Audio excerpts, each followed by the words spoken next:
اللہ الحمد للہ نحمدہ ونستعینہ ونستغفرہ الذی معبودا مسجودا مشہودا مقصودا موجودا مطلوبا محبوبا والصلاة والسلام على رسوله النبی القوی الحفی الولی الجلی الأمی المکی المدنی العربی الحجازی المدری القریشی الہاشمی المطلبی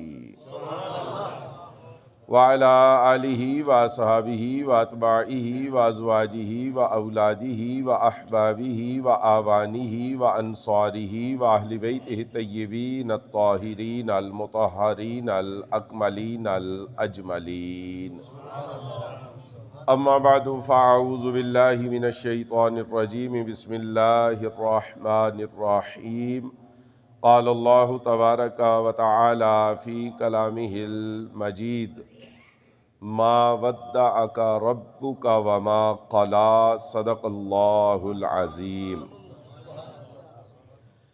ان اللہ وملائکتہ یصلون علی النبی یا ایہا الذین آمنوا صلوا علیہ وسلموا تسلیما باواز بلند درود پاک پڑھیے الصلاة والسلام علیک یا سیدی یا رسول اللہ وعلی آلک واصحابک یا حبیب اللہ الصلاة والسلام علیک یا سید المرسلین وعلی آلک واصحابک یا خاتم النبیین فتح باب نبوت پہ بے حد درود، ختم دور رسالت پہ لاکھوں سلام۔ بندہ عاجز میں گناہگار تیرا، کریں اپنے فضل دا تو دان سائیاں، تیرے کرم دا نہیں کوئی حد بننا، تو رحیم کریم رحمان سائیاں۔ تے تیرا در چھڑ کے کیڑے در جاں میں، ٹھیڈے ماردائی سارا جہان سائیاں۔ او بیڑی کدے نہیں ڈب سکدی جدا تو ہوویں نگہبان سائیاں۔ تے تینوں پتہ اے ساریاں کیتیاں دا، نہیں تیرے تو لک لکان سائیاں۔ پردے اساں مسکینہ دے کج لویں، جدوں حشر دا لگے میدان سائیاں۔ تے جے تو بخش دیویں تیری مہربانی، تیرا لکھ کروڑ احسان سائیاں۔ رخ سرکار سا کوئی نظارہ ہو نہیں سکتا، زمانے میں محمد سا پیارا ہو نہیں سکتا۔ اگر بات ٹھیک ہے تو کہیے سبحان اللہ۔ دیوانہ ہو محمد کا جلے نارے جہنم میں، کسی بھی طور یہ ان کو گوارا ہو نہیں سکتا۔ اور جنت میں بھی سب جنتی یہی کہتے تھے مولا سے، کیا دیدار مدینے کا دوبارہ ہو نہیں سکتا۔ اور شب معراج رب بولا یہی محبوب سے مل کر، شب معراج رب بولا یہی محبوب سے مل کر، تمہارا جو نہیں ہوتا ہمارا ہو نہیں سکتا۔ واجب صد احترام، لائق صد تکریم، ہمارے مسلک کی عزت، ہمارے مسلک کی آبرو اور اس کے تحفظ اور وقار کے ضامن تمام واجب تعظیم علماء کرام، میں ان کی تشریف آوری پہ آپ کی طرف سے تہہ دل سے ان کا شکریہ ادا کرتا ہوں۔ آپ یقین جانیے ان حضرات کا تشریف لے آنا، علماء کرام کا تشریف لے آنا، یہ ہمارے لیے برکت کا سبب ہے۔ حضور نے فرمایا کہ میرے دین کے عالم یا ان کے پاس پڑھنے والا کسی قبرستان سے صرف گزر جائیں قبرستان سے، رفع اللہ العذاب الی 40 یوما، اللہ 40 دن کے لیے اس قبرستان کے مردوں کا عذاب معاف کر دیتا۔ تو جن کا قبرستانوں سے گزرنا باعث برکت ہے، آپ کی مسجد میں ان کا آ جانا بھی باعث برکت ہے۔ بلکہ حضور نے فرمایا من زار عالما فکانما زارنی، جس نے میرے دین کے عالم کا چہرہ دیکھ لیا وہ سمجھ لے کہ اس نے محمد مصطفیٰ کا چہرہ دیکھ لیا۔ ذوق سے کہیے سبحان اللہ۔ یہ مولویوں کی شان سن کے سبحان اللہ کہنے کی عادت ڈالیے، باواز بلند کہیے سبحان اللہ۔ دیکھیے یہ مولویوں کے لطیفے سنانے اگر کوئی اچھی بات ہوتی تو حضور کی حدیثوں میں ضرور ان کے لطیفے ملتے، مگر آپ ساری حدیثیں پڑھ کے دیکھ لیں، ان کی فضیلتیں ملیں گی، ان کا لطیفہ نہیں ملے گا۔ ہندو اپنے پنڈت کا لطیفہ نہیں سناتا، سکھ اپنے گرو کا نہیں سناتا، عیسائی اپنے پادری کا نہیں سناتا، یہودی اپنے ربی کا لطیفہ نہیں سناتا، سوائے مومن مسلمان کے اس کے پیدا ہوتے ہوئے جو اس کے کان میں اذان دیتا ہے اسی کے لطیفے سناتا ہے۔ جس نے نکاح پڑھایا ہے، جس نے جنازہ پڑھانا ہے، ساری زندگی جن کے پیچھے جمعے، عیدیں اور نمازیں پڑھیں، انہی کے لطیفے سنائے جاتے ہیں۔ آج میں تقریر شروع کرنے سے پہلے آپ کو آج کی مقدس رات شب جمعہ بھی ہے اور شب معراج بھی ہے، میں آپ کو یہ سبق دے جاؤں اور آپ ساری زندگی یاد رکھیں گے کہ کسی سید نے کوئی سبق دیا تھا۔ آج کی رات آپ یہ پاکیزہ وعدہ کر لیں اللہ کی ذات سے کہ پروردگار آج کے بعد تیرے نبی کے دین کے جو عالم ہیں ہم نہ ان کا لطیفہ سنیں گے نہ سنائیں گے، ورنہ یہ لطیفے قبر میں بڑے تنگ کریں گے۔ یقین جانیے ان لطیفوں کے ایک ایک لفظ کا حساب دینا پڑے گا۔ اعلیٰ حضرت امام احمد رضا خاں بریلوی رحمۃ اللہ علیہ فرماتے ہیں کہ عالم اگر باعمل ہو تو وہ مثل سورج ہے، اگر باعمل ہو تو وہ سورج کی طرح خود بھی روشن ہے، دوسروں کو بھی روشنی دیتا۔ اور آپ فرماتے ہیں اگر وہ بے عمل ہو تو وہ چراغ کی طرح ہے، خود جل جاتا ہے مگر دوسروں کو پھر بھی روشنی عطا کرتا رہتا ہے۔ تو اس لیے ان ہستیوں کا میں شکریہ ادا کرتا ہوں۔ میں نے تقریر میں جتنی باتیں کرنی ہیں ان کے لیے کوئی بات نہیں انہوں نے سنی ہوئی ہے، بلکہ یہ خود بھی بیان کرتے رہتے ہیں، بس یہ آپ کی اور میری حوصلہ افزائی کے لیے تشریف لاتے ہیں۔ میں ان کا شکریہ ادا کرتا ہوں، یہ تمام حضرات تشریف لائے ہیں۔ حضرات گرامی قدر، رجب، یہ رجب کا مہینہ ہے، رے جیم بے، رجب۔ حضرت غوث اعظم غنیت الطالبین کے اندر فرماتے ہیں کہ یہ 12 مہینوں میں سے واحد مہینہ ہے کہ کائنات کی تاریخ میں اس مہینے میں آج تک اللہ نے کسی قوم کے اوپر کوئی عذاب نازل نہیں فرمایا۔ ویسے ہر مہینے میں عذاب آئے ہیں مگر رجب کے مہینے میں کسی قوم کے اوپر کوئی عذاب نہیں آیا۔ امام غزالی مکاشفۃ القلوب کے اندر لکھتے ہیں کہ رجب، پہلے آپ ذرا جس رات کو اللہ کے گھر بیٹھے ہیں اس رات اور مہینے کی فضیلت سن لیں تاکہ آپ کو پتہ چلے آپ کتنے خوش نصیب ہیں کہ اللہ نے آج کی رات آپ کو اپنا مہمان بنایا ہے۔ آپ اللہ کے گھر میں بیٹھے ہیں، یقین جانیے یہ سعادت کی بات ہے اور یہ اللہ کا انعام اور احسان ہے۔ حضور نے فرمایا جو رجب ہے یہ جنت کی ایک نہر کا نام ہے۔ رجب کس کا نام ہے؟ جنت کی ایک نہر کا نام ہے۔ ہم بعض اوقات بچوں کا نام بھی رجب رکھ دیتے ہیں، بڑا ہی اچھا لفظ ہے، خوبصورت نام ہے۔ حضور نے فرمایا رجب یہ جنت کی ایک نہر کا نام ہے اور اس کا جو پانی ہے اس کے اندر یہ خصوصیت ہے، برف سے زیادہ ٹھنڈا ہے، دودھ سے زیادہ سفید ہے، شہد سے زیادہ میٹھا ہے۔ رجب جو نہر ہے جنت کے اندر، اس کا پانی سفیدی میں دودھ سے بڑھ کے ہے، مٹھاس میں شہد سے آگے ہے، ٹھنڈک میں برف سے آگے ہے۔ اور حضور نے فرمایا کہ اس نہر کا پانی قیامت کے دن جب سورج سوا نیزے پہ ہوگا، زمین تانبے کی طرح تپ رہی ہوگی، اللہ کے عرش کے سائے کے سوا کوئی سایہ نہ ہوگا، پوری روئے زمین کے دریاؤں، سمندروں، ندی نالوں اور چشموں کا پانی دھواں بن کے اڑ جائے گا، کہیں پہ پانی نہیں ملے گا، مگر یہ جو رجب نہر ہے اس کا شربت اللہ امت محمدیہ کے ان لوگوں کو پلائے گا جنہوں نے زندگی میں کبھی بھی رجب کے مہینے میں ایک روزہ رکھا ہوگا۔ ذوق سے کہیے سبحان اللہ۔ آپ ارادہ کر لیں کہ آپ نے کل کا روزہ رکھنا، اگر آپ رکھ لیں تو اس نہر کے پانی کے قیامت کے دن ہم حقدار ہو جائیں گے۔ حضرت انس بن مالک رضی اللہ عنہ فرماتے ہیں، دیکھیے آج 27ویں شب ہے، رجب کے 3 دن باقی رہ گئے، 27واں، 28واں، 29واں، 3 دن باقی رہ گئے۔ حضرت انس بن مالک فرماتے ہیں کہ یہ جو حدیث میں سنانے لگا ہوں اگر میں نے حضور سے نہ سنی ہو میرے دونوں کان بہرے ہو جائیں. یہ صحابی رسول کہتے ہیں. اور حدیث کیا ہے؟ حضرت انس بن مالک رضی اللہ عنہ فرماتے ہیں کہ سرکار مدینہ صلی اللہ علیہ وآلہ وسلم نے ارشاد فرمایا جو بندہ رجب کے مہینے میں صرف 3 روزے رکھ لے اللہ تعالیٰ اسے 9 سال کی عبادت کا ثواب عطا فرماتا ہے.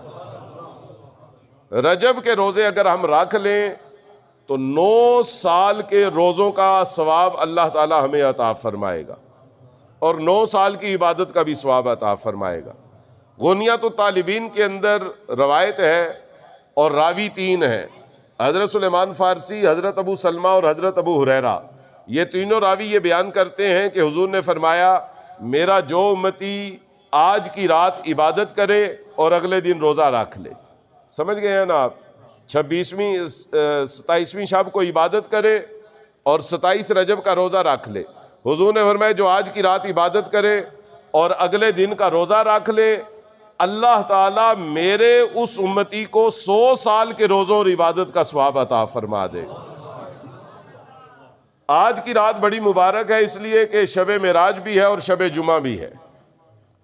جمعے کی رات کی فضیلت بھی ہے اور شب معراج کی فضیلت بھی ہے. کل جمعہ بھی ہے اور 27واں دن بھی ہے، دونوں فضیلتیں وہاں پہ بھی ہیں. تو آج جو عبادت کرے اور کل جو روزہ رکھ لے اللہ اس کو دونوں فضیلتیں عطا فرمائے گا. لہٰذا آج جب محفل ختم ہو جائے آپ نے عبادت ضرور کرنی.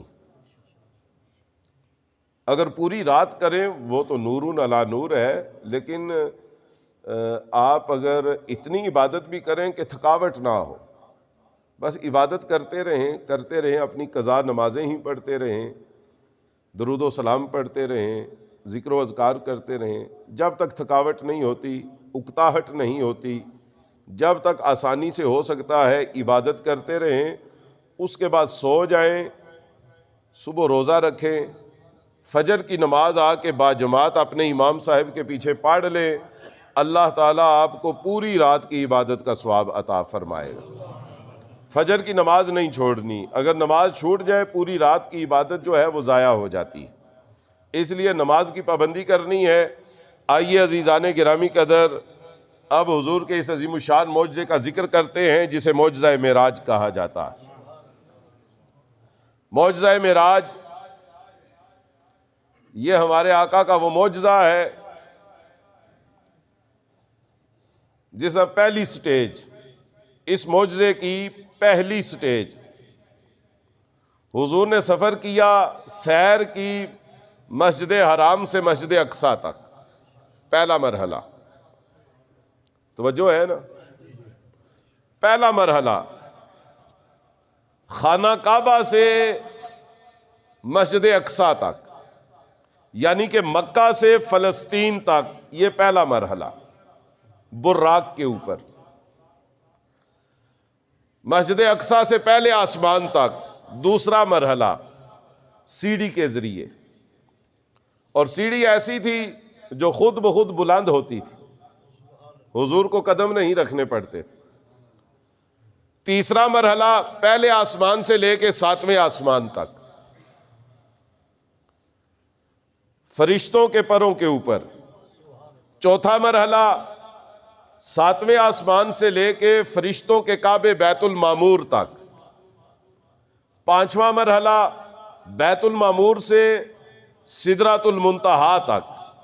بیت المعمور سے اللہ تعالیٰ فرماتا ہے اندہا جنت المأویٰ، سدرۃ المنتہا کے پاس جنت ہے. بیت المعمور سے جنت تک، اور جنت سے لے کے سدرۃ المنتہا تک یہ پانچواں مرحلہ. سدرۃ المنتہا سے لے کے اللہ کے عرش سے بھی آگے حجابات عظمت تک یہ چھٹا مرحلہ. حجابات عظمت اللہ کی بارگاہ کے باہر جو نور کے پردے ہیں انہیں حجابات عظمت کہا جاتا ہے. 70,000 پردے ہیں، ہر پردے میں 70,000 میل کا سفر ہے. اور 7واں مرحلہ حجابات عظمت سے اللہ کی بارگاہ تک، اللہ کی ذات اقدس تک، یہ 7 مرحلے طے ہوئے. اور ہر مرحلہ پچھلے مرحلے سے 1000 گنا بڑا تھا. جتنا مسجد حرام سے مسجد اقصیٰ تک فاصلہ ہے وہاں سے پہلے آسمان تک فاصلہ اس سے 1000 گنا زیادہ تھا. پہلے سے دوسرے آسمان تک فاصلہ اس پورے سفر سے 1000 گنا زیادہ تھا. دوسرے سے تیسرے تک پھر پچھلے سفر سے 1000 گنا زیادہ تھا. حضور نے یہ سارا سفر کیا. کتنی دیر میں کیا؟ اللہ فرماتا ہے سبحان الذی اسریٰ بعبدہ لیلا، رات کے تھوڑے سے حصے میں کیا. کتنا تھوڑا حصہ؟ امام قرطبی تفسیر قرطبی میں لکھتے ہیں اتنا تھوڑا وقت لگا کہ جب حضور روانہ ہوئے تھے، یہ حضور خود فرماتے ہیں کہ جب میں روانہ ہوا ایک درخت کی شاخیں میرے امامہ سے لگیں اور انہوں نے ایسے ہلنا شروع کیا. ابھی وہ رکی نہیں تھی کہ حضور واپس تشریف لے آئے. یہاں پہ ذرا تھوڑی سی اونچی سبحان اللہ بنتی ہے، ذرا اونچی آواز. اگلی مثال، اتنا تھوڑا وقت لگا میرے محترم سامعین کہ حضور نے جس برتن سے وضو فرمایا تھا پانی کا ایک قطرہ اس کے اوپر سے زمین کی طرف آنا شروع ہوا تھا، وہ قطرہ زمین پہ نہیں پہنچا تھا، ہمارے آقا واپس تشریف لے آئے تھے. تیسری مثال، جس بستر سے آپ نکل کے گئے تھے اس کی گرمی ختم نہیں ہوئی تھی کہ حضور کی سیر ختم ہو گئی. چوتھی مثال، جس دروازے سے آپ نکل کے گئے تھے وہ دروازہ ایسے کھلا تھا اور اس نے خود بخود بند ہونا شروع کیا تھا، ابھی وہ دروازہ اپنی جگہ پہ نہیں پہنچا تھا، حضور اسی دروازے سے واپس تشریف لے آئے. پانچویں اور آخری مثال، اور آپ نے سبحان اللہ کہنا ہے، یہ پانچویں اور آخری مثال سمجھ کے کہنا. آپ جس دروازے سے نکلے تھے اس کی جو زنجیر تھی اس نے ہلنا شروع کیا تھا، اپنی جگہ سے ہل کے وہ اس طرح ہوئی تھی، ابھی واپس نہیں آئی تھی کہ ہمارے آقا واپس تشریف لے آئے. کیا عظیم معجزہ ہے جو عقل کے اندر نہیں آ سکتا. معجزہ کہتے ہی اسے ہے ما یوجز العقل، جو عقل میں نہ آئے. جو عقل میں آ جائے وہ معجزہ ہو ہی نہیں سکتا. جو عقل میں نہ آئے اسے ہی معجزہ کہا جاتا ہے. عقل مانتی ہی نہیں کہ کوئی انگلی ہلائے چاند کے 2 ٹکڑے ہو جائیں، لیکن اگر ہمارے آقا انگلی کا اشارہ کریں چاند کے 2 ٹکڑے ہو جائیں، عقل نہیں مانتی، اسی لیے اسے حضور کی انگلی کا معجزہ کہا جاتا ہے. تو حضور نے یہ سارا سفر کیا اور آپ واپس تشریف لے آئے. اب دیکھیے، قادیانی، نیچری اور سر سید احمد خان، ان تینوں نے یہ کہا کہ یہ ہوا ہی نہیں، بالکل ہوا ہی نہیں. حضور 26 رجب کو کہیں گئے ہی نہیں. انہوں نے ایک ثبوت بھی دیا کہ حضرت عائشہ صدیقہ جو حضور کی زوجہ ہیں، انہوں نے حضور کے جسم کو غائب دیکھا ہی نہیں پوری رات. قربان جائیے، پھر ہمارے علماء پر ایسی دلیلوں کا جواب تو پھر ہمارے علماء ایسے دیتے ہیں کہ 7 سال کے بچے کو بھی سمجھ آ جاتا ہے. ہمارے علماء نے کہا حضرت عائشہ صدیقہ کا حوالہ کیوں دیتے ہو؟ اس لیے کہ جب معراج کا معجزہ ہوا تھا حضرت عائشہ صدیقہ کا حضور کے ساتھ نکاح ہی نہیں ہوا تھا. بآواز بلند کہیے سبحان اللہ. یہ علماء اہل سنت کی ذہانت کے اوپر ذرا کہیے سبحان اللہ. اچھا، پھر انہوں نے کہا قادیانی بھی کہتے ہیں کہ نہیں جی ہو نہیں سکتا، نیچری بھی کہتے ہیں، مرزائیوں کو تو یہ انہیں تو دماغی بیماری ہے. سر سید احمد خان جیسے محقق نے کہہ دیا جی کوئی انسان اس طرح جا بھی نہیں سکتا، چلا جائے تو آ نہیں سکتا. اب میں اس طرح سمجھاؤں گا کہ انشاءاللہ یہاں پہ بیٹھے ہوئے بچوں کو بھی سمجھ آ جائے گی کہ واقعی حضور گئے بھی تھے اور آئے بھی تھے. یہ حضور سے پہلے بھی آنا جانا لگا رہا. میں دوبارہ جملہ کہہ دیتا ہوں، حضور سے پہلے بھی آنا جانا لگا رہا ہے. اللہ تعالیٰ نے عیسیٰ علیہ السلام کو زندہ اٹھایا آسمانوں کی طرف، دوسرے آسمان پہ رکھا. عیسیٰ علیہ السلام کو موت نہیں آئی ظاہری طور. اللہ نے عیسیٰ علیہ السلام کو یہاں سے اٹھایا، دوسرے آسمان پہ پہنچا دیا. اور قیامت کے قریب یہ ہمارا عقیدہ ہے، اہل سنت کا، مسلمانوں کا عقیدہ ہے. قادیانی اس کو بھی نہیں مانتے ہمارا عقیدہ یہ ہے کہ حضرت عیسیٰ علیہ السلام قیامت کے قریب واپس آئیں گے، جس طرح گئے ہیں اسی طرح واپس آئیں گے۔ شام کا ملک ہوگا، دمشق کا شہر ہوگا، اس کی جامع مسجد اموی ہوگی، اس کا چڑھدے پاسے والا مینار ہوگا۔ وقت مختصر ہے، اس لیے ذرا سمجھانے کے لیے بیچ میں پنجابی کا لفظ ٹھوکنا ضروری ہے کہ جامع مسجد اموی کا چڑھدے پاسے والا مینار ہوگا، اس طرف والا۔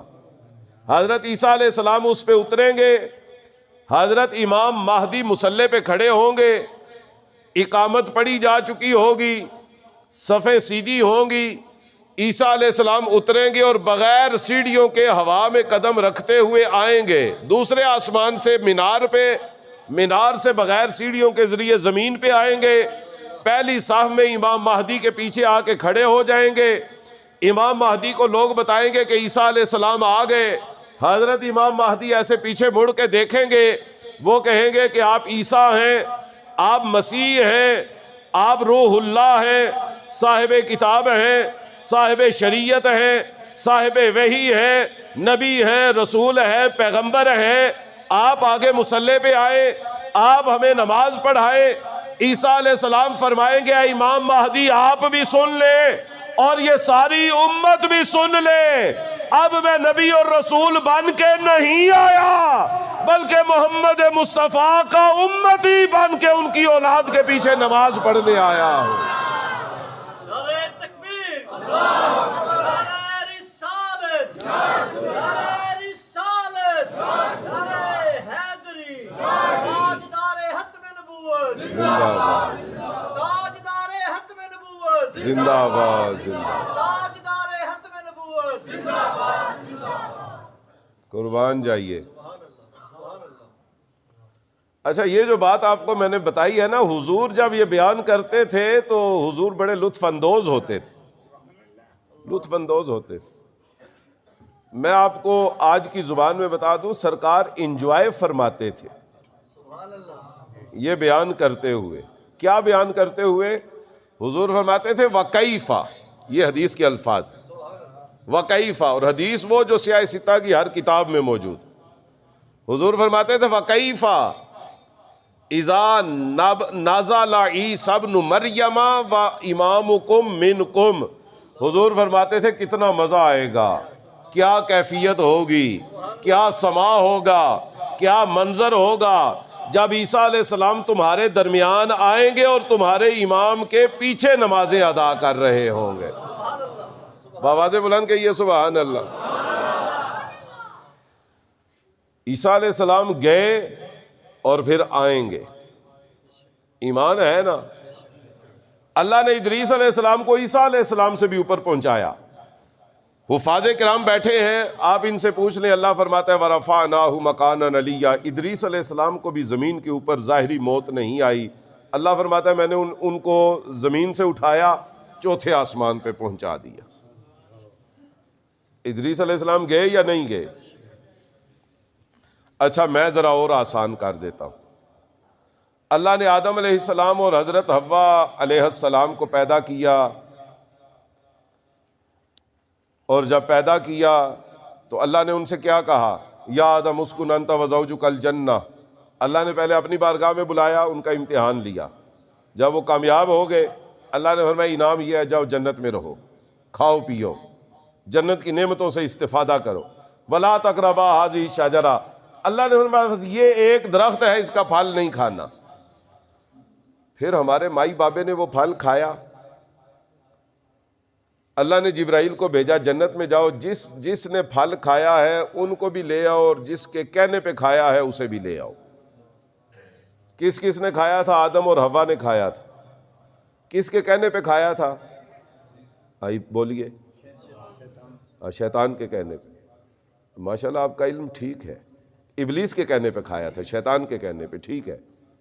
اللہ نے فرمایا تینوں کو لے آؤ، جنت سے تینوں کو نکالا، اللہ کی بارگاہ میں حاضر کر دیا، اللہ کی شان کے مطابق۔ اللہ نے دونوں سے پوچھا، ہمارے مائی بابے دونوں سے پوچھا پھل کھایا؟ انہوں نے کہا جی کھایا۔ کیوں؟ عرض کی پروردگار اس کے کہنے پہ کھایا۔ اللہ نے فرمایا اچھا۔ اس کے بعد اللہ نے کیا کہا؟ جاؤ واپس جنت میں چلے جاؤ، خیر ہے کوئی بات نہیں۔ اللہ نے فرمایا نکل جاؤ، قُلْ نَهْبِطُوا مِنْهَا جَمِيعًا۔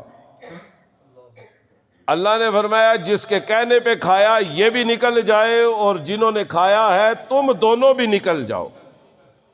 یا اللہ کدھر جائیں؟ اللہ نے فرمایا میری بارگاہ سے نکلو، جنت کے پاس سے گزر جاؤ، ادھر نہیں جانا، ساتوں آسمانوں سے گزر جاؤ، کہیں پہ رکنا نہیں، پھر ساتوں آسمانوں سے گزرنے کے بعد کہیں اور نہیں جانا، سیدھا زمین کے اوپر جانا، وہاں پہ پہنچ جاؤ۔ اب اللہ تعالیٰ نے دونوں کو نکال دیا، ابلیس کو بھی نکال دیا اور ان دونوں ہستیوں کو بھی نکالا۔ اللہ نے کوئی سواری نہیں دی، اللہ نے فرمایا جاؤ اپنا بندوبست، 7 فرشتے کو بھی نہیں بھیجا، اکیلے جاؤ۔ ایمانداری سے بتائیے دونوں پھر آئے یا نہیں آئے؟ زمین پہ آئے نا، اور اس لیے ہم ادھر بیٹھے ہوئے ہیں۔ دونوں زمین پہ آئے، آدم علیہ السلام سری لنکا کے جزیرے سراندیپ میں اترے، وہاں پہ ان کے قدم کا نشان آج تک موجود ہے۔ انہوں نے وہاں سے چلنا شروع کیا، اور حضرت حوا کو اللہ نے جدہ میں اتارا۔ سعودی عرب کا شہر ہے جدہ، جدہ کا مطلب ہوتا ہے دادی، تو جدہ کو جدہ اس لیے کہتے ہیں وہاں پہ حضرت حوا اتری تھی، نام ہی جدہ پڑ گیا۔ پھر دونوں میدان عرفات میں اکٹھے ہوئے اور انہوں نے ایک دوسرے کو پہچان لیا۔ اللہ نے ان کو نکالا تھا، اللہ نے ان کو نکالا تھا۔ اللہ نے فرمایا زمین پہ چلے جاؤ۔ اب اگر سمجھ آئے تو آپ نے سبحان اللہ کہنا ہے۔ اگر رب عیسیٰ علیہ السلام کو دوسرے آسمان پہ بلا سکتا ہے اور عیسیٰ علیہ السلام جا سکتے ہیں، ادریس علیہ السلام 4تھے آسمان پہ جا سکتے ہیں، اور عیسیٰ علیہ السلام قیامت کے قریب واپس بھی آ سکتے ہیں، آدم اور حوا کو اللہ نکالے اور وہ 7 آسمانوں سے گزر کے زمین پہ آ سکتے ہیں۔ جن کو وہ نکالے اگر وہ آ سکتے ہیں، جس کو اس رب نے بلایا ہے وہ جا بھی سکتا ہے، وہ آ بھی سکتا ہے۔ دونوں ہاتھ اٹھا کے بآواز بلند کہیے سبحان اللہ۔ یہ اسی لیے تو ہمارے علماء آپ سے کہتے رہتے ہیں عقیدہ درست رکھیں، عقیدہ صحیح رکھیں۔ یہ ہم سنیوں کے عقیدے ہیں۔ وہ کیسے لوگ ہیں جنہوں نے ابلیس کا آنا مان لیا، آدم اور حوا کے آنے پہ کوئی اعتراض نہیں کیا، ادریس علیہ السلام کے جانے پہ اور عیسیٰ علیہ السلام کے جانے پہ اور واپس آنے پہ اعتراض کوئی نہیں کیا۔ اعتراض ہے تو حضور کے آنے جانے پہ۔ وہ کہتے ہیں عقل نہیں مانتی، ہم کہتے ہیں عقل مانے یا نہ مانے، ہم نے نبی کی ہر عظمت ماننی ہے، ہر فضیلت ماننی ہے، ہر شان ماننی ہے، اور یہ اعلان کرنا ہے معراج راز سی ایک محبتاں دا نہیں کسے دی سمجھ وچ آن والا، صدیہ طالب تے گیا مطلوب اتے، جبرائیل سی ساد لے جان والا، بازے آنکھ دے نے بنا دروازیاں تو کیویں گیا ورشاں تے جان والا، لوگوں عقل نو ایتھے دخل کیے، جانے جان والا یا لے جان والا، جانے جان والا یا لے جان والا۔ اسی لیے اللہ فرماتا ہے سبحان الذی اسری بعبدہ، پاک ہے وہ ذات جس نے اپنے بندہ خاص کو یہ ساری سیر کروا دی۔ اللہ فرماتا ہے جب میں نے کروائی، اللہ تو علی کل شیء قدیر ہے، وہ سب کچھ کروا سکتا ہے اور اس کی قدرت سے کچھ بھی بعید نہیں ہے۔ میرے محترم سامعین، یہ جو ہے نا سبحان الذی اسری بعبدہ، مفسرین فرماتے ہیں اس سے پہلے فعل محذوف ہے، یعنی کہ اصل میں یہ تھا یسبح الملائکۃ سبحان الذی اسری بعبدہ، فرشتوں نے کہا پاک ہے وہ ذات جس نے اپنے بندہ خاص کو سیر کروائی۔ فرشتوں نے کہا سبحان اللہ، یعنی کہ انہوں نے معراج کی رات جب دیکھا کہ ہمارا سردار جاتا ہے، حضور کے قدم چومتا ہے، 70,000 فرشتوں کا جلوس جاتا ہے، حضور براق کے اوپر سواری کرتے ہیں، جہاں پہ نظر پڑتی ہے وہاں پہ براق ایک قدم رکھتا ہے، حضور نبیوں کی امامت کروا رہے ہیں، آسمانوں کی سیر کر رہے ہیں، جنت کو دیکھ رہے ہیں، جب انہوں نے حضور کا یہ سفر معراج دیکھا، فرشتوں نے کہا سبحان اللہ۔ مطلب یہ تھا کہ اگر ہم سیر کرنے والے کو دیکھیں عظمت مصطفیٰ کا پتہ چلتا ہے، سیر کروانے والے کو دیکھیں تو عظمت خدا کا پتہ چلتا ہے۔ کیا حسین سفر ہے۔ اور آپ کو ایک بات بتاؤں، اللہ نے سفر معراج کے ذریعے حضور کو عزت بھی دی اور حضور کے دل کو سکون بھی دیا۔ دو یہ مقصد تھے، حضور کا مقام بلند کرنا اور حضور کے دل کو سکون دینا۔ اور معجزہ معراج کا یہ فیضان آج تک جاری ہے۔ جو اس کے اوپر ایمان لاتا ہے، یہ سن کے خوشی کا اظہار کرتا ہے، اللہ اس کو عزت بھی عطا کرتا ہے، اس کے دل کو سکون بھی عطا کرتا ہے۔ ضرورت کیا پڑی؟ پہلی وجہ یہ تھی۔ اب مقاصد معراج آپ نے سننے ہیں، تقریر آدھی سے زیادہ ہو گئی۔ مجھے آپ کے سامنے تقریر کرتے ہوئے 25 اور 10 35 منٹ ہو گئے، آدھی سے زیادہ تقریر کر چکا ہوں۔ معراج کا مقصد، پہلا مقصد یہ تھا کہ معراج سے پہلے 6 مہینے تک وحی نہیں آئی، وحی کا سلسلہ بند ہو گیا۔ تو کافروں نے کہا کہ ان کا رب ان سے ناراض ہو گیا ہے، اب بات بھی نہیں کرتا۔ آگئی پہلی وجہ ذہن میں۔ دوسرا، معراج جس سال ہوئی ہے اس سال حضرت ابو طالب وفات پا گئے، حضور کے چچا، اور ابھی 40 دن بھی نہیں گزرے تھے سیدہ خدیجہ الکبریٰ کا بھی وصال ہو گیا۔ 2 فوتگیاں ہو گئیں، حضور کی زوجہ بھی فوت ہو گئیں۔ کافروں نے کہا یہ جو 2 فوتگیاں ہوئی ہیں اس سے پتہ چلتا ہے کہ ان کے رب نے ان کو چھوڑ دیا۔ وہی بند ہوئی، اس کا سے پتہ چلتا ہے کہ ان کا رب ان سے ناراض ہے۔ یہ 2 فوتگیاں ہوئیں، یہ اس بات کا ثبوت ہے کہ ان کے رب نے ان کو چھوڑ دیا ہے۔ اور اس کے بعد عزیزان گرامی قدر، یہی جو 26 رجب کی شام تھی، حضور مکے کی ایک گلی سے آ رہے تھے، آگے ابو جہل، ابو لہب، عتبہ، شیبہ، ولید بن مغیرہ، عقبہ وغیرہ کھڑے تھے۔ انہوں نے حضور کو کھڑا کر کے ایک تانا مارا، اور تانا کیا تھا کہ اے مسلمانوں کے نبی، آپ کو 8 سال ہو گئے اس رب کا کلمہ پڑھاتے ہوئے، جس کا کلمہ پڑھاتے ہیں اس کو کبھی دیکھا ہے؟ ہم تو جن کا کلمہ پڑھتے ہیں وہ کعبے کے صحن میں پڑے ہوئے ہیں، ہم جب چاہیں انہیں جا کے دیکھ لیتے ہیں۔ لات کو، منات کو، حبل کو، عزا کو، یہ ان کے خداؤں کے نام تھے۔ انہوں نے کہا ہم اپنے خدا کو دیکھ لیتے ہیں، آپ نے اپنے خدا کو دیکھا ہے؟ یہ سوال نہیں تھا، یہ ایک تانا تھا۔ حضور کے دل کو لگا، حضور کو بڑی تکلیف ہوئی، آپ کو غم پہنچا، آپ کو رنج ہوا، صدمہ ہوا۔ حضور سیدھا حضرت ام ہانی کے گھر گئے اور جا کے عرض کی۔ حضور نے فرمایا چچی جان، آج مکے کے کافروں نے مجھے بڑے تانے مارے۔ پہلے وہ کہتے تھے ان کا رب ناراض ہو گیا ہے، ان سے بات نہیں کرتا، پھر کہتے ہیں جی فوتگیاں ہو رہی ہیں، ان کے رب نے ان کو چھوڑ دیا ہے، اب کہتے ہیں کبھی اس کو دیکھا نہیں، ہم نے تو اپنے خدا کو دیکھا ہے، آپ نے کبھی اپنے خدا کو نہیں دیکھا۔ مجھے ان کی باتوں سے بڑی تکلیف پہنچی ہے۔ تو حضرت ام ہانی نے حضور سے عرض کی کہ آپ آرام فرمائیں، اللہ تعالیٰ آپ کے رنج کا بہترین علاج فرمائے گا۔ حضور چادر مبارک لے کر سو گئے۔ اللہ نے جبرائیل کو بلایا۔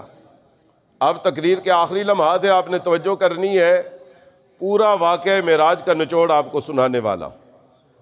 اللہ نے جبرائیل کو بلایا، اللہ نے فرمایا جبرائیل فرشتوں کی سرداری کا تاج اپنے سر کے اوپر رکھ، 70,000 فرشتوں کا جلوس لے، سب سے خوبصورت سواری براق کی لگام پکڑ، اور ام ہانی کے گھر پہنچ، میرے محبوب کے قدم چوم کر انہیں نیند سے بیدار کر، نیند سے بیدار کرنے کے بعد انہیں کعبے کے صحن میں لا، کعبے کے صحن میں لانے کے بعد انہیں زمزم کے چشمے کے پاس لے جا کر لٹانے کے بعد اپنی انگلی ان کے سینے پہ ایسے پھیر، ان کا سینہ ایسے کھل جائے گا، پھر ان کے دل مبارک کو باہر نکالنے کے بعد اس کو زمزم اور جنت کے چشموں کوثر و تسنیم کے پانیوں سے غسل دینے کے بعد ان کے دل کو واپس یہاں پہ رکھنے کے بعد ان کے سینے پہ اپنا نورانی ہاتھ پھیر، سینہ پہلے جیسا ہو جائے گا، پھر انہیں براق کے اوپر سوار کروانے کے بعد رستے میں انہیں عجائبات دکھا،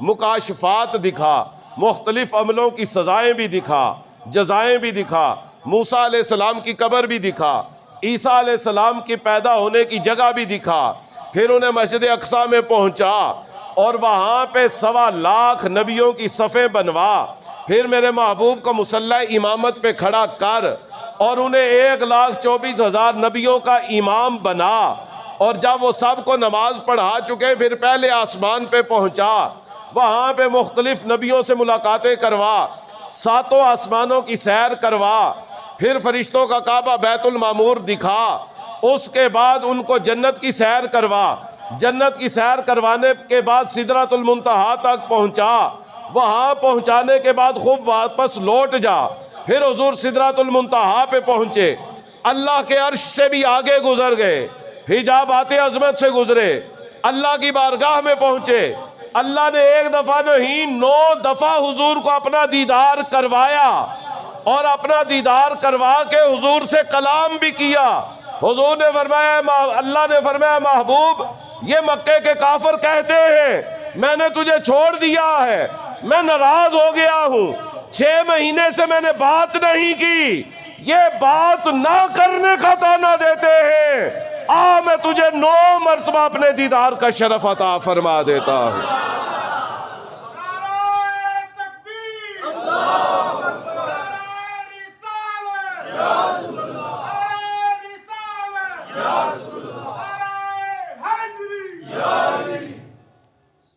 ماشاء اللہ۔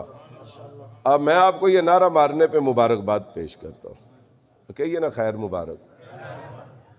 کیوں نہیں، یہ معجزہ معراج وہ ہے، بھئی نعرہ خوشی کے لیے مارا جاتا ہے نا، نعرہ بندہ تبھی مارتا ہے جب خوش ہوتا ہے، کہ پریشانی پہ بھی آپ نعرے مارتے ہیں۔ کوئی بندہ کہے جی میرے چچا جان فوت ہو گیا، آپ کیا کہتے ہیں؟ نعرہ تکبیر۔ اس طرح تو نہیں نا کہتے۔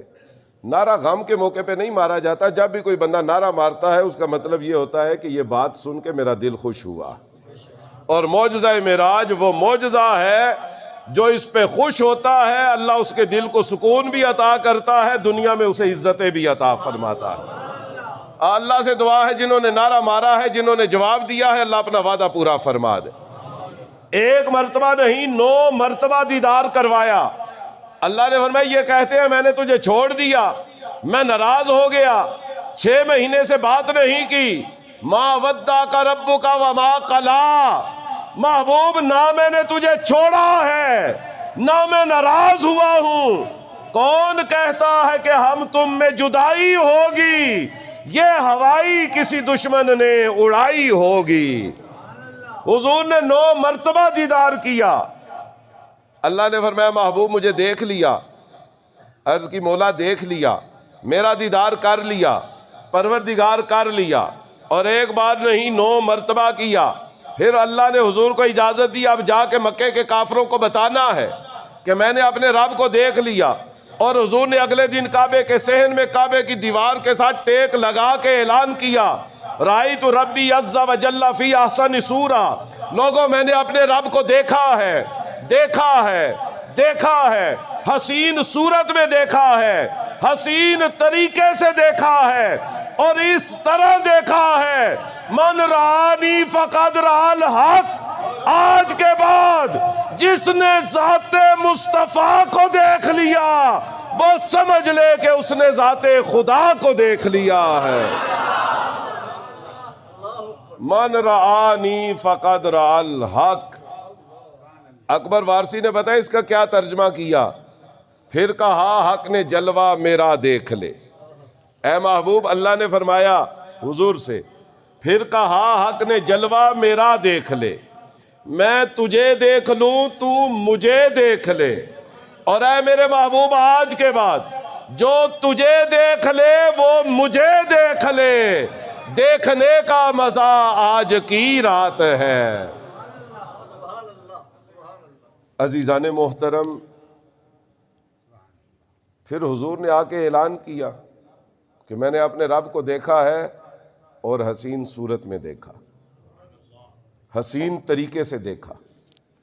اور اس طرح دیکھا ہے ویسے تو ہم کوئی چیز دیکھ کے آئیں ہم اس کی تعریف کرتے ہیں، ایسا ہی ہے نا. کشمیر کے منظر ہم دیکھ کے آئیں تو ہم کیا کہتے ہیں؟ جی کتنا خوبصورت ہے. مری دیکھ کے آئیں تو ہم کہتے ہیں مری کتنی خوبصورت ہے. یہ تو نہیں نا کہتے ہم کشمیر دیکھ کے آئیں تو ہم کہیں جی نہیں جی میں کتنا خوبصورت ہوں، میں کشمیر دیکھ آیا. میں کتنا خوبصورت ہوں، میں نے مری دیکھ لیا. نہیں، ہمیشہ تعریف منظر کی ہوتی ہے، ناظر کی نہیں. نظارے کی تعریف ہوتی ہے، دیکھنے والے کی نہیں. مگر اللہ کا نظارہ حضور نے معراج کی رات ایسے کیا کہ خود جو اپنے نظارے دکھا رہا تھا وہ دیکھنے والے کی تعریف کر رہا ہے. ما زاغ البصر وما طغى. اللہ فرماتا ہے محبوب نے مجھے دیکھا اور اس طرح دیکھا، نظر بھٹکی بھی نہیں، پلک جھپکی بھی نہیں. اس نے دکھانے کا حق ادا کر دیا، حضور نے دیکھنے کا حق ادا کر دیا. کیا شان ہے. آخری منظر بیان کرتا ہوں اور تقریر ختم. حضور نے فرمایا مررت بقبر موسیٰ، میں موسیٰ علیہ السلام کی قبر کے پاس سے گزرا معراج کی رات. وَهُوَ قَائِمٌ يُصَلِّي فِي قَبْرِهِ، وہ اپنی قبر میں کھڑے ہو کر صلاۃ پڑھ رہے تھے.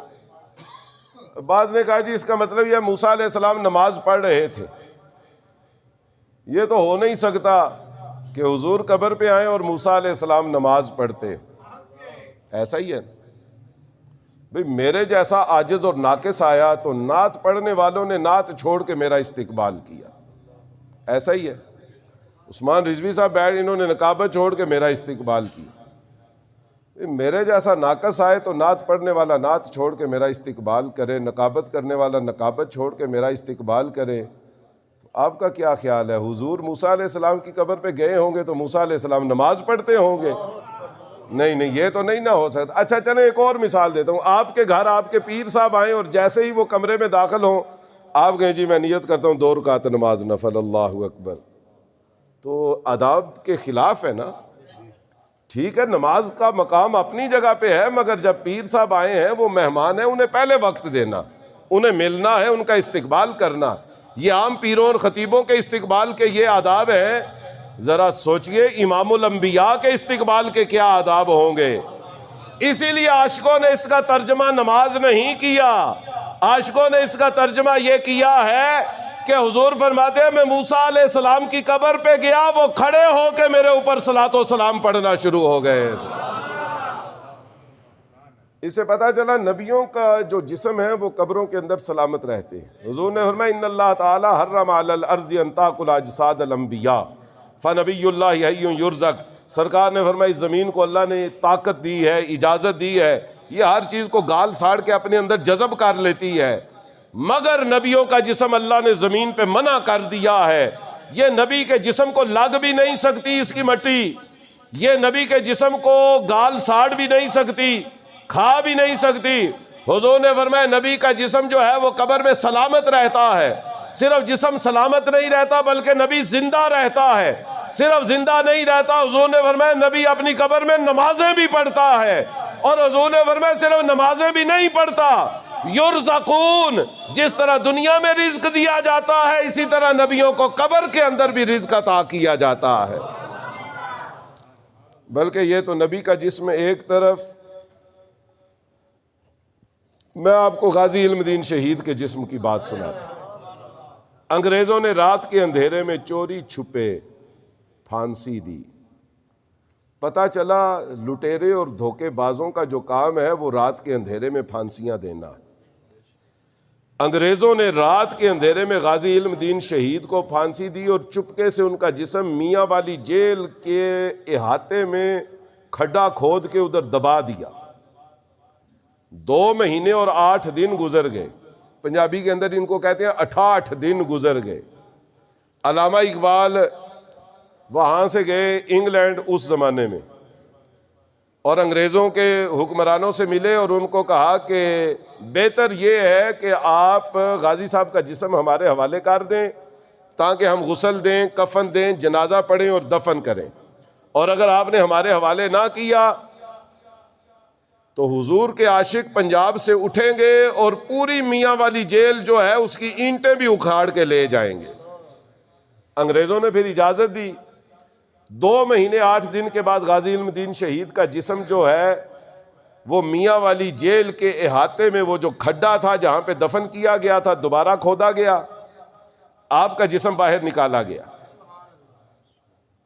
آپ نے پھانسی سے پہلے غسل کیا تھا اور اس کے بعد دوبارہ وضو فرمایا تھا، اور اسی وضو کو آپ نے خشک بھی نہیں کیا تھا۔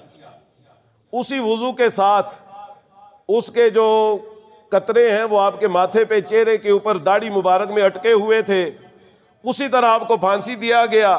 اور جس طرح ہر عاشق رسول منع کرتا ہے کہ میرے چہرے پہ نقاب نہیں ڈالنا، غازی صاحب نے بھی یہی فرمایا تھا کہ مجھے کھلے چہرے کے ساتھ پھانسی دینی ہے۔ تو اسی طرح ان کو پھانسی دی گئی تھی، اور جب 68 دنوں کے بعد آپ کا جسم اس کھڈے سے باہر نکالا گیا تھا، اللہ کی عزت کی قسم، مٹی کا لگنا ایک طرف، آپ کے جسم کا مٹی سے آلودہ ہونا ایک طرف، گلنا سڑنا ایک طرف، چہرے کے اوپر جو وضو کے پانی کے قطرے لگے تھے وہ بھی ستاروں کی طرح 68 دن کے بعد بھی اپنی چمک دکھا رہے تھے۔